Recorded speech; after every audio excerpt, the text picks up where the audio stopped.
it was just another Monday.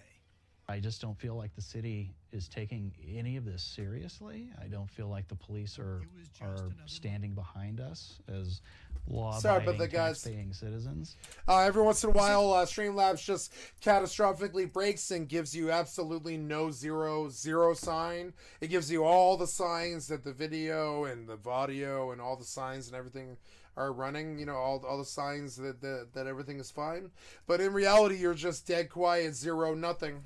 And you have no sound or anything, just video. And I don't know why it's like that, but it just is. City had one woman arrive for a job interview, but she it's failure and theft on a massive massive scale. But I don't know why it happens. I think it's failure and theft on a massive scale without meaning to, which is why it's so really insidious. I don't think they mean to do it. They're just that failure. Unsafe, she refused to get out of her car. Yep, that's Colfax for you right there. That's Colfax for you. For a job interview, but she felt so unsafe, she refused to get out. Yeah, I used to actually know somebody who lives in this building right here. I used to park my cab right here and go down to this building. Out of her car. And the business owner said he feels so at risk now. He recently bought a gun and keeps it at work. Do you feel, Joade, like you're kind of under siege here? Every day. So if you had to do all over again, you wouldn't buy this building? Absolutely not. Bazyar told me that just 2 or 3 weeks ago, a carjacker tried to carjack his wife right behind the building with their daughter inside the car. And in another recent case, he said somebody attacked one of his employees behind the building and tried to stab them.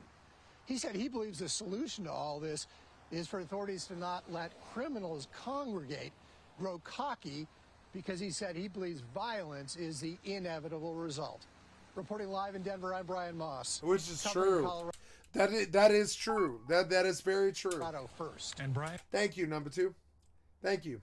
We have seen a lot of that. Thank you for hanging around. Thank you. Oh God, the primrose. How on earth? Anybody in their right mind would not go there. Larry and Julie Kozan call it the motel from hell. It's where their daughter was murdered. Deputies are called to the Primrose Motel on Federal Boulevard hundreds of times a year. It's been the scene of 2 murders, numerous drug busts, and countless arrests. But the motel remains open for business. Denver 7 investigative reporter Jennifer Kovaleski has done a lot of digging to find out why the motel is still open despite years of complaints. I've taken people to and from this hotel so many times. And violent crimes. It brought up emotions that I hadn't had in a long time. Almost 8 years later, it's still hard for the Kozads to talk about. We do try to block out and not think about the horror that we went through. Their horror starts and ends at the Primrose Motel. They stuff her in the... Jesus fucking Christ, what a loser goddamn place. Love seat that was there.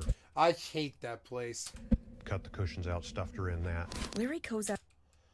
Wow. That's 31-year-old daughter Abby was murdered at the Adams County Motel in June of 2015. Why? She was beaten, sexually assaulted, and stuffed in a couch. Oh my God. It makes me really angry. Sitting here eight and a half years later and knowing that other families are suffering. The Primrose Motel continue to go together. Adams County deputies investigated 2 homicides and 2 deaths at the federal homicide at the Primrose Motel. Crime for more than a decade. Too many people have been victims there. Way too many. Records show deputies are called. Oh my God. It's like Denver's version of the Cortez. Called to the motel close to 200 times a Yeah, that's a known crack drug motel. year. Every year, going back to 2015. What do you think needs to be done? It needs to be shut down. It needs to be shut down. It needs to be bulldozed. We're doing everything. I don't know. If every room in the motel is sold out, I don't know why the motel owner should have to stop. Those people need a place to go. We can with the manpower that we have. Adams County Sheriff. If they're paying, let them be there. Sheriff Rick Ragenborn knows it's a problem. But it still needs more work. It still needs more attention. Body camera video from Adams. Oh my. Oh my God. County deputies provide. Oh my God. It's a look inside the motel and the kind of customers it attracts. Fuck's sake. On this, there's an interesting extended stay out at I-25 in Orchard. Night, deputies are here serving an arrest warrant. Hey, it's the police. Open the door. Once inside, deputies find piles of bikes. Yep, there's your average extended stay motel room. There you go. I lived in an extended stay motel room for 2 years. I'm gonna clear this bike, see if it's stolen. And possible drug paraphernalia. Residue on the scale here. Before making an arrest. Turn around. Why? Turn around. The crime is always coming and going out of there. Deputy Stephen Heilman works on Adams County's Special Enforcement. Federal, okay, so my ex-girlfriend, she worked at a strip joint just about, this is 54th. So she worked at a strip joint, 53rd, was it 53rd, I think? Strip joint, Denver, 53rd and Federal. The Hustlers Club, or Players Club. It's the Players Club. Denver Players Club, right? Yeah, there it is. 67th and Federal, right? So notice that they're 54th and Federal, right? So my ex-girlfriend, she worked at a strip joint just down about another 10 blocks, right about there. And I drove her there every night, and I would pass this place right where they're at. And this is a bad area. It's West Side Denver. I worked West Side Denver nighttime taxi driver. Enforcement team.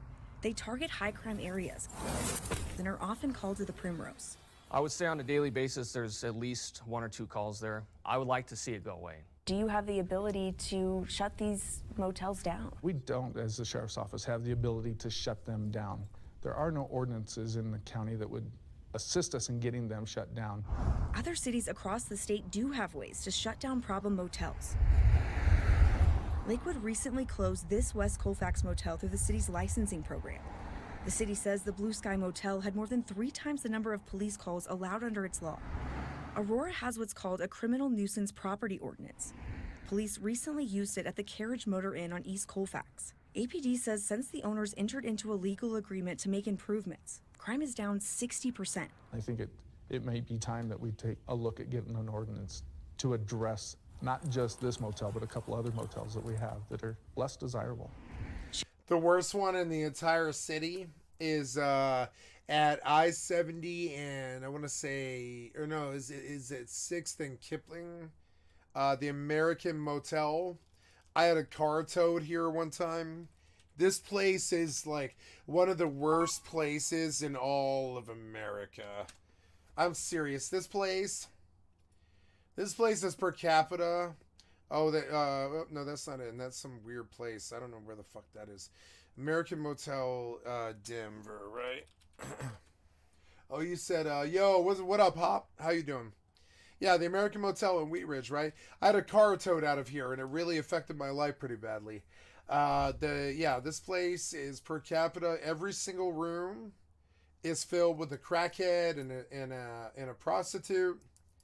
And they're all wheeling and dealing and selling sex and drugs out of this motel in Denver on North I-70 at 10101 North I-70 Service Road, Wheat Ridge, Colorado. Yeah.